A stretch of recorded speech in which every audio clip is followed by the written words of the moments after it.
지난달 1일부터 이어진 미국 연방정부의 셧다운 사태가 마무리 국면에 접어들었습니다. 이런 기대감이 작용하면서 뉴욕 지수는 일제히 상승 마감했습니다. 이윤수 서강대학교 경제학부 교수와 함께 알아보겠습니다. 어서 오십시오. 어서 오십시오, 교수님. 안녕하십니까. 셧다운 이렇게까지 길어질 거라고는 많은 분들이 예상을 못했을 것 같은데요. 네. 지금 미국 사회에서 실제로 피해가 발생을 하고 이게 성장률에도 영향을 줄 것이다. 이런 전망들이 나오는 것 같아요. 예, 맞습니다. 이게 사실 그 트럼프 대통령 일기 때입니다. 2018년에 35일 정도 그 멕시코 국경에 벽을 져야 되니까 예산을 달라 그랬을 때 셧다운이 된 이후로 가장 큰 기간을 기록했는데요. 예. 예, 그 저소득층이라든가 항공 분야에서 좀 피해가 실제로 크게 나타났다라고 보고 있습니다. 예. 예를 들면 SNAP라고 식품 지원 프로그램입니다. 보충 영양 지원 프로그램으로 이제 주로 서민층한테 가는 건데 일부 주에서는 11월 급여분이 중단됐기 때문에 이게 직접적인 타격을 줬고요. 그다음에 메디케이드라고 하는 저소득층 위료 보장 수단이 있는데 이것도 뭐 셧다운의 원인이기도 했지만 직접적인 위료 서비스가 중단됐기 때문에 취약층에게는 굉장히 문제가 됐을 뿐만 아니라 실제로 연방 정부에서 일하는 약 75만 명이 일시 해고, 그러니까 무급휴직을 받게 된 거죠. 예. 이 중에서는 당연히 임금에 의존하는 취약계층들이 있는데 이 사람들 어려움이 심화됐고, 그다음에 항공국 직원 상당수가 무급휴직에 놓이면서 항공기가 실제로 네. 이제 취소되는 상황이 있었고, 뭐 박물관들도 이제 국립박물관 같은 거는 폐쇄되면서 문화 및 관광 산업에도 영향을 받은 것으로 알려졌습니다. 네. 해결 국면에 들어서기는 했지만 오바마 케어 같은 문제라든지 아직 좀 쟁점이 남아 있는 게 있죠. 예, 그렇습니다. 이제 뭐 상원 표결을 거치고 뭐 하원에서 표결을 네네. 거치는 절차들이 남아 있는데요.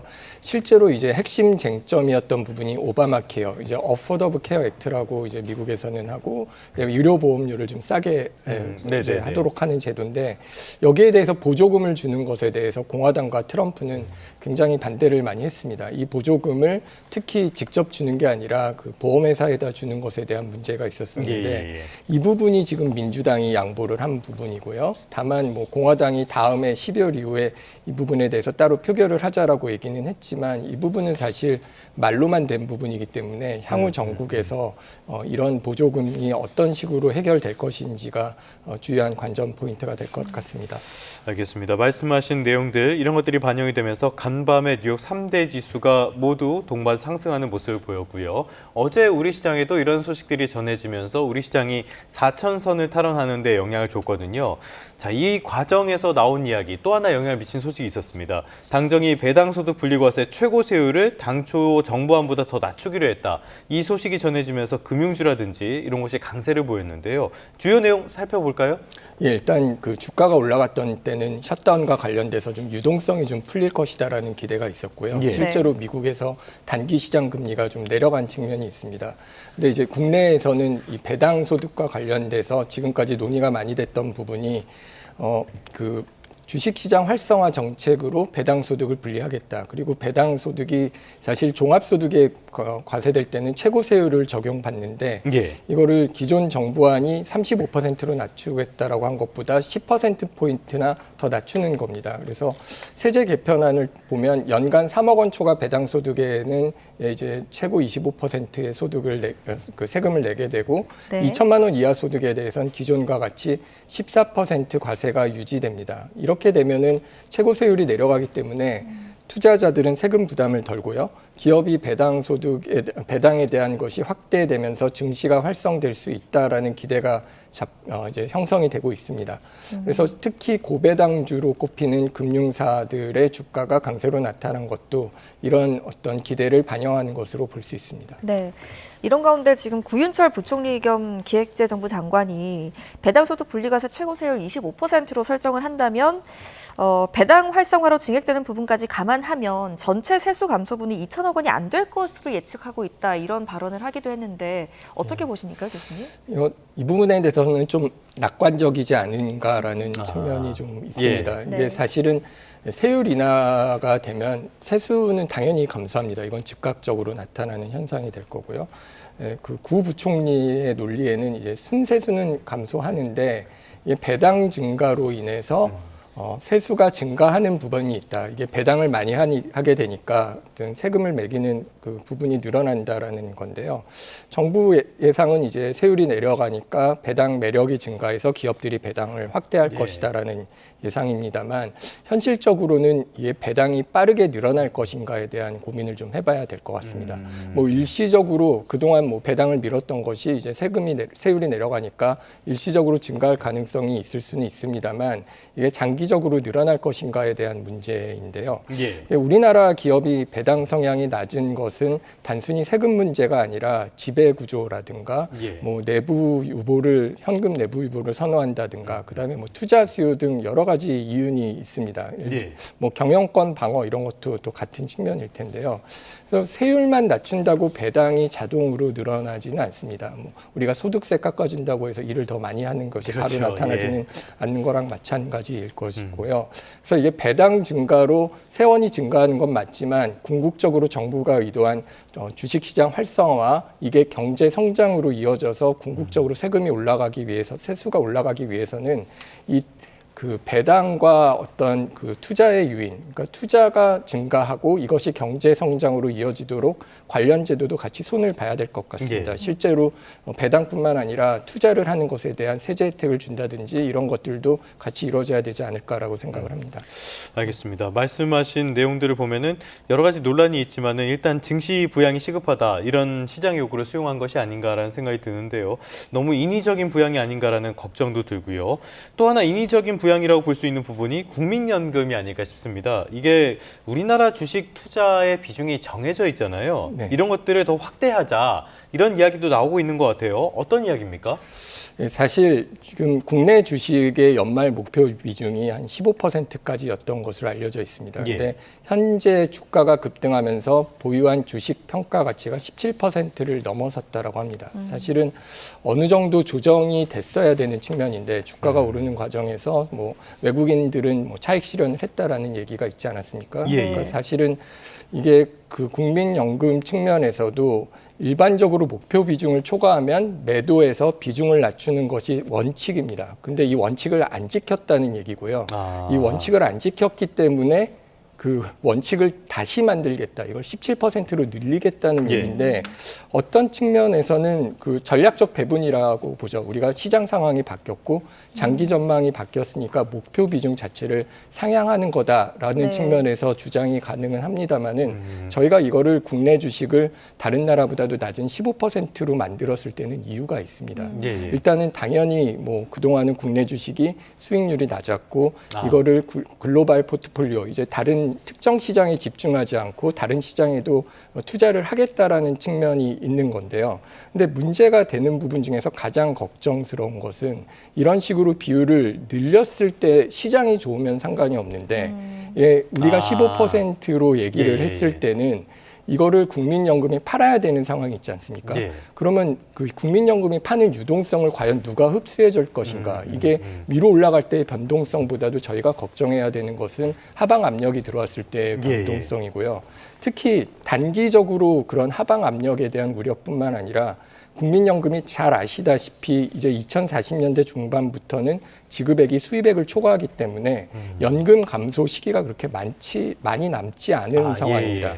근데 국내 비중이 높다라고 할 경우에는 뭐 다른 상황은 모르겠지만 적어도 국민연금은 포트폴리오를 계속 줄여야 되는 상황인데 그때의 어떤 시장에 대한 충격을 줄여놓기 위해서는 사실상 국내 주식 비중을 너무 많이 가져가면 안 되는 부분인데 이번에 어떤 이유로 이렇게 됐는지에 대해서는 사실 좀 논의가 많이 되고 있습니다만은 이렇게 그 주가가 급등했다 그래서 어떤 원칙대로 하고 있는 목표 비중을 제대로 맞추지 못한 것들은 좀 문제가 있지 않았나라는 생각을 하고 있습니다. 알겠습니다. 여러 가지 측면에서 살펴볼 필요는 분명히 있어 보이고요. 약간 반대되는 목소리도 나온 것 같습니다. 박금철 기획재정부 세제실장이 국회에서 금투세, 금융투자소득세를 다시 논의해야 한다 이런 발언을 했고요. 진성준 의원 역시도 이게 필요하다라고 거듭 강조를 했거든요. 이런 것들 시장에 미칠 영향이라든지 필요성이라든지 교수님은 어떻게 보십니까? 사실 금투세와 같은 내용은 어떤 면에서 원칙상으로는 소득이 있는 곳에 세금이 있다라는 측면에서는 우리가 고려를 했어야 되는 부분이 있는데 조세 원칙이니까요. 예. 근데 다만 2024년도에 금투세 얘기를 했다가 그 당시에는 이제 폐지를 했었습니다. 시장 위축이 좀 우려가 됐고요. 투자자들이 반발할 것이다라는 얘기가 있었고 무엇보다 이 정책 설계와 관련돼서 이쪽 약간의 소득을 받았을 때 어떤 그 공제 대상에서 빠진다든지 하는 그 세금 체계 자체가 제대로 준비되지 않았다라는 측면이 있었습니다. 예. 그래서 긍정적인 측면에서는 말씀하셨듯이 조세 형평성을 재인식하고 가뜩이나 재정 문제가 우려가 커지는 상황에서는 네. 세수 확보의 필요성이 있기 때문에 정책 재검토를 한다는 의지를 보여주는 것은 좋은 일입니다만 이게 정책 일관성이 너무 부족한 게 아니냐. 예. 이게 불과 폐지 얘기가 나오지 얼마 안 된 상황에서 다시 재논의를 하는 것은 어떤 시장 혼란에 대한 가중을 가지고 올 수가 있고요. 그다음에 많은 경우에 정치적 의도도 좀 얘기를 좀 하는 것 같습니다. 네. 그렇지만 어쨌든 간에 이게 감세 혜택이 상위의 10% 약간 소수에게 집중되는 것은 뭐 자산 격차를 심화할 것이다라는 주장은 어느 정도 설득력이 있습니다만 이게 부의 불평등 완화, 뭐 조세 형평성 이런 것들이 되게 중요하지만 저희 그 재정 세수 정책에서 가장 큰 문제점들은 좀 전에 배당세 말씀드렸고 이제 금투세 말씀드렸고 그다음에 뭐 자산 어떤 소득에 대한 세금은 또 따로 움직이고 있는데 예. 이 각각에 대한 것들을 보고 있고 어떤 뭐 거래세와 아니면 전반적인 소득에 대한 세율 예를 들면 배당세도 한때는 배당세를 하지 말고 그걸 금투세에 합쳐야 된다는 논의가 있었습니다. 그래서 네. 전체적인 어떤 세금의 필요성과 이 세금이 어디에 쓰이는지 그 목적에 부합하게 이것이 뭐 설계가 돼야 되는데 그때 필요에 따라서 이렇게 왔다 갔다 하는 정책은 조세 정책으로서는 좀 바람직하지 않은가. 어떤 정책의 일관성을 확보하고 어떤 장기 계획 안에서 정책을 좀 신중하게 내고 이제 수행해야 되지 않을까라는 우려가 좀 있습니다. 네, 알겠습니다. 자, 계속해서 NDC 이야기 좀 해볼 텐데요. 결국 정부가 2035 국가 온실가스 감축 목표를 2018년 대비 54에서 61% 감축하는 것으로 결정을 했습니다.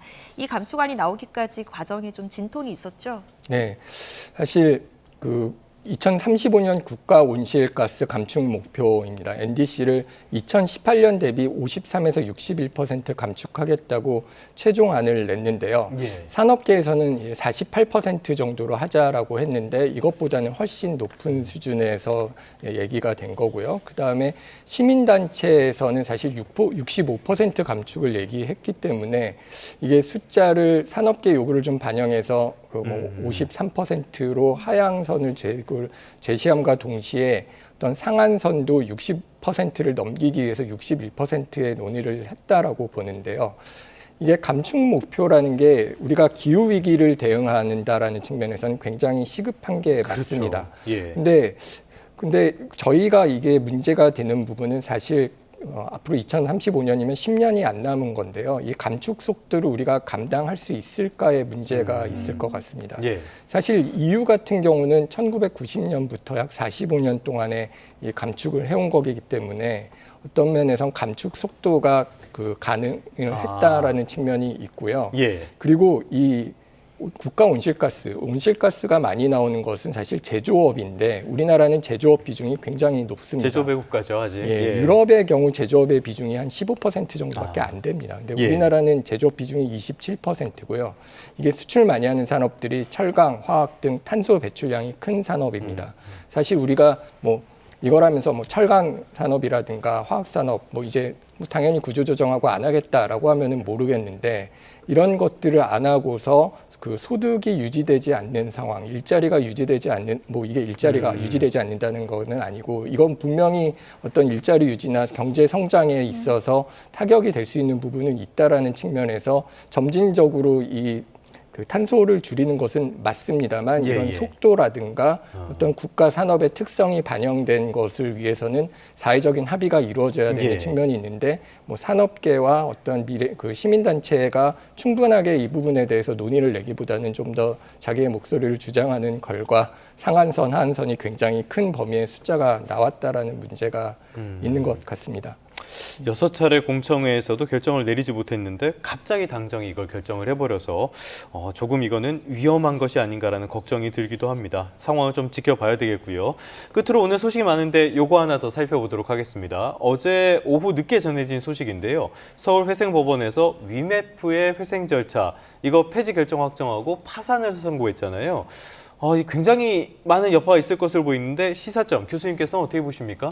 사실 피해자 구제가 이제 어려워졌죠. 파산 선고로 인해서 이제 법적 절차를 통해서 피해 예. 금액을 받는 건 어려워졌는데요. 그러면 여기서 이제 먼저 생각을 해봐야 될 거는 우리가 이 소비자 보호 체계가 근본적으로 되어 있는가라는 점을 좀 점검을 해야 될 것 같습니다. 이 경우에 파산법에서 소비자는 이제 일반 채권자입니다. 이게 특이한 거는 이게 플랫폼 기업으로 실제로 물건을 파는 것과 관련된 어떤 상품의 특성, 산업의 사업자의 특성상 일반 채권자 중에 소비자들이 많은데요. 세금이나 임금, 담보 채권 이후에 받게 되는 어떤 후순위이기 때문에 이게 소비자가 투자자가 아닌 상황에서 뭐 위험을 감수하고 뭐 수익을 추구한 것도 아니고 단지 물건을 사려고 했을 뿐인데 여기서 이제 피해를 받는 것에 대한 대책이 없다라는 게 문제고요.